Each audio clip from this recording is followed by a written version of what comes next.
Centro Hospitalar e Universitário de Coimbra. Licenciou-se em enfermagem há mais ou menos 15 anos. Sim, certo. Recorda-se do que o levou a escolher este curso? Sim, desde pequenina que queria ser enfermeira, desde que me lembro pai dos 7 anos, sempre quis ser enfermeira, não me conseguia ver a fazer outra coisa. Tem uma especialização em enfermagem médico-cirúrgica. Considera essencial a especialização das práticas consoante os contextos onde trabalham os enfermeiros?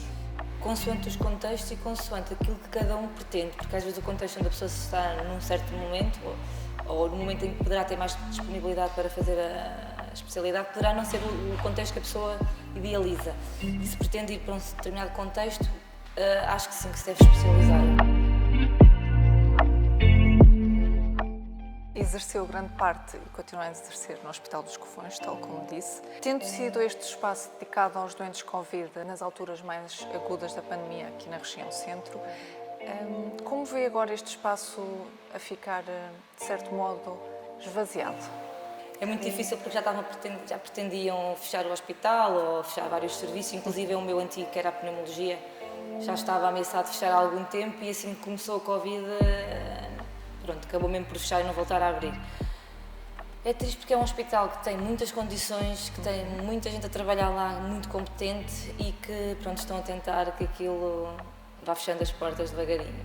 E é muito complicado porque agora não sabemos o futuro depois, pós-Covid, o que é que será, pronto, qual será o nosso futuro mesmo no geral. Há serviços que sim, poderão lá ficar, há outros que talvez fechem, não faço ideia, mas é muito mal ver. O SARS-CoV-2 mudou a vida de todos nós. Consegue apontar-nos alguns momentos mais críticos para si enquanto enfermeira? Sim, o primeiro dia, ou seja, quando começaram a haver os serviços e quando começaram a internar-se doentes, eu estava no meu antigo serviço a fazer tarde e ligaram, eu estava sozinha porque o serviço estava meio fechado, estava só... E então ligaram para lá a dizer que à meia-noite tinha que arranjar 2 pessoas do meu serviço para ir para um outro serviço para iniciar com doentes de Covid. Nós já tínhamos o nosso serviço organizado com os circuitos direitinhos para doentes de Covid. Para nós era tudo novidade, pronto, que foi sendo adaptado ao longo do tempo, com a nossa experiência em Covid. E foi muito complicado essa primeira noite, porque fomos para um outro serviço onde não conhecíamos nada nem ninguém. Neste caso eu continuei, fiz tarde e fiz noite, continuei para não ter que chamar uma pessoa que não estivesse a contar de vir trabalhar, para não prejudicar mais uma pessoa. E foi assim um choque muito grande, houve momentos muito complicados lá, sim. E esse primeiro turno, para um sítio completamente diferente, para uma coisa que nós não sabíamos, todos tínhamos medo, não tínhamos os EPIs suficientes para nos equiparmos em condições no início, foi muito difícil. E as coisas ao longo do tempo foram melhorando? Foram melhorando, fomos conhecendo melhor, tendo outros equipamentos melhores também. E fomos com a experiência, acaba sempre por ser um bocadinho mais fácil, mas houve momentos difíceis, sim. Houve momentos difíceis. O próprio vírus também interferiu com a sua dedicação ao desporto? Sim. Era uma pessoa muito ativa, que treinava muito aqui, treinava ginásio, tinha uma vida sempre fora de casa a treinar, pronto, direcionada para os treinos e de repente ver-me fechada em casa não foi propriamente fácil. Pergunto-lhe como é que surgiu então a descoberta das artes marciais, e estamos aqui nesta academia dedicada ao jiu-jitsu, como é que foi a descoberta da modalidade? Foi mesmo na internet que eu descobri, porque eu sempre treinei ginásio, sempre desde há 12 anos, 13 que ando no ginásio. E houve uma altura em que eu senti que o ginásio não me completava, que me faltava qualquer coisa para além do ginásio. Precisava de um desafio diferente. Então pesquisei na internet e vi que havia, e conhecia um personal trainer do ginásio que dava aulas aqui de jiu-jitsu, e como tinha confiança com ele, sempre era mais fácil conhecendo alguém. E na altura havia uma promoção, acho que era assim uma coisa do género, que as raparigas tinham direito a um mês grátis para experimentar. Pronto. Então eu falei com ele e vim experimentar um dia com ele. E pronto, e a partir daí nunca mais deixei, sim. A modalidade que pratica é a brasileira. Quais são as grandes diferenças em relação às restantes? A principal é, pronto, ou seja, há o jiu-jitsu e há o jiu-jitsu. Não há grandes diferenças, mas o outro continua mais no chão, nós continuamos mais no chão, peço desculpa, e eles têm outras técnicas diferentes das nossas, pronto, e nós é uma luta diferente. Muito bem. É cinto roxo, como podemos ver. Pode explicar-nos um bocadinho as diferentes categorias, as regras, os objetivos desta... Assim, depende um bocadinho, é tudo muito, é geral, as regras são as mesmas.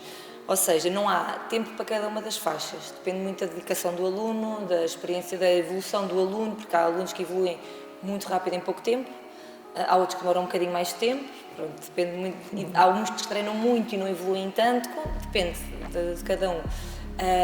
Na nossa escola, as graduações são feitas, e como na maioria das escolas, são feitas pelo professor, de acordo... Há escolas onde há uns exames, uma espécie de exames, ou seja, um dia em que a pessoa é mais ou menos avaliada. E depois é graduada consoante a sua atividade.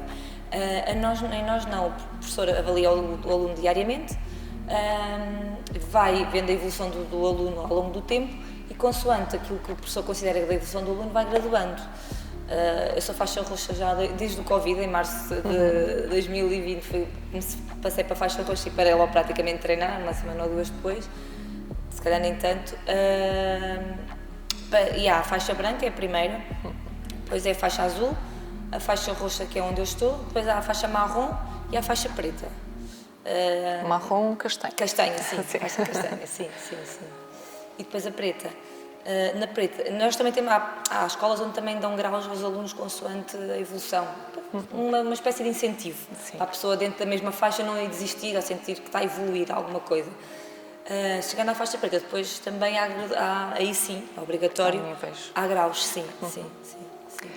Desde que começou a praticar jiu-jitsu, em 2016, sempre participou em campeonatos europeus, com exceção de 2021, por causa da pandemia. Medalhas de bronze, de prata e este ano de ouro. O que é que isto representa para si?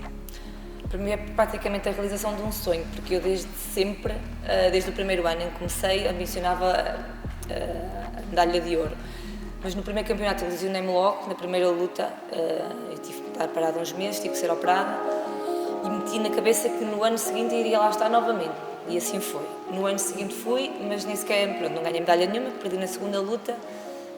E voltei a pensar, não, no próximo ano vou lá ter que estar novamente. E aí sim, depois consegui ganhar uma medalha primeiro de bronze, depois de prata, em 2019, não, de bronze, e em 2020 sim é que foi a de prata. E este ano, apesar de ser num país, porque tinha sido sempre em Portugal até o ano passado, até 2020, e por facto de ter sido num país diferente, eu pensei, não vai ser por ser num país diferente que eu não vou este ano.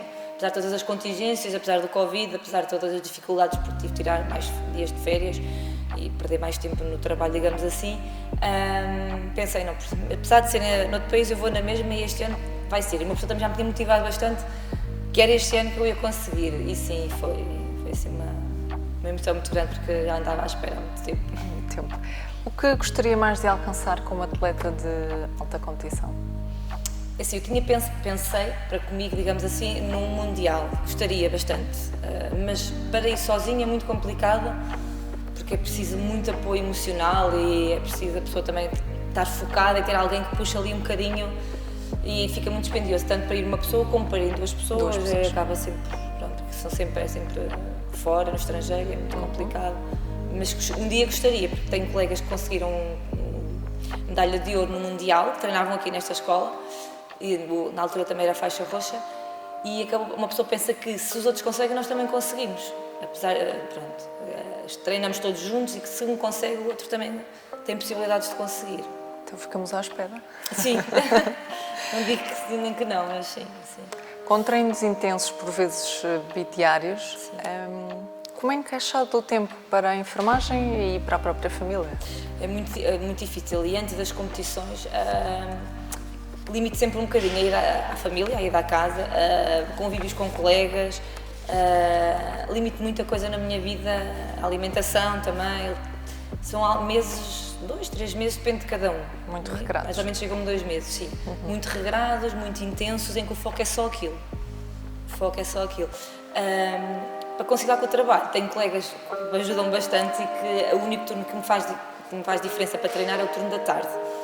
Tento evitar ao máximo tardes de segunda a sexta-feira, para poder treinar mais, porque os treinos da noite têm sempre mais gente do que os treinos do meio-dia. E tento sair das noites e ir treinar, treinar e ir trabalhar, sair daqui às 10 e trabalhar às 11. Mas isso já acabei por habituar, a pessoa acaba sempre por se habituar. Mas às vezes é complicado, Já é um ritmo. Já é um ritmo, exatamente, sim, é um ritmo que a pessoa acaba por habituar. Bom dia, Carol. Bom dia.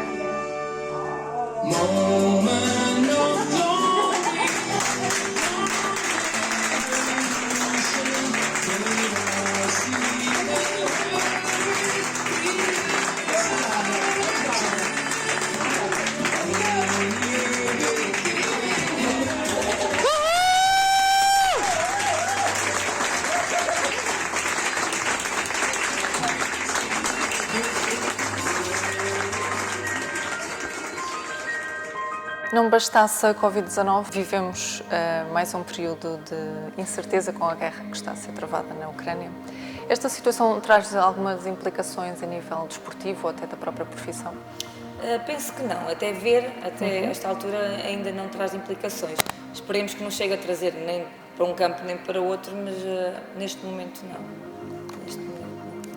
Acredita que a Ordem dos Enfermeiros tem tido um papel ativo no reconhecimento e valorização dos enfermeiros, não só perante a sociedade, mas também junto do Governo e das instituições? Sim, sem dúvida, sim. E acho que ao longo dos anos tem vindo a melhorar muito nesse aspecto, sim. O que é para si ser enfermeiro? Para mim ser enfermeira, digamos que é um bocadinho também a concretização de um sonho, porque desde sempre pretendia ser enfermeira e no fundo o que eu gosto mesmo e aquilo com que eu me sinto realizada é em cuidar dos outros, em estar lá para os outros, tanto a nível profissional e também um bocadinho a nível pessoal. Acho que ser enfermeiro também vem um bocadinho de nós, acho eu, dentro de, não só uma vocação, mas pronto, um bocadinho dentro de nós. E então acho que para mim é a realização de um sonho, porque apesar de todas as dificuldades, apesar de não sermos bem remunerados como era suposto, não me conseguiria ver a fazer outra coisa. Não sei, não conseguia mesmo ver a fazer outra coisa. Acho que é mesmo.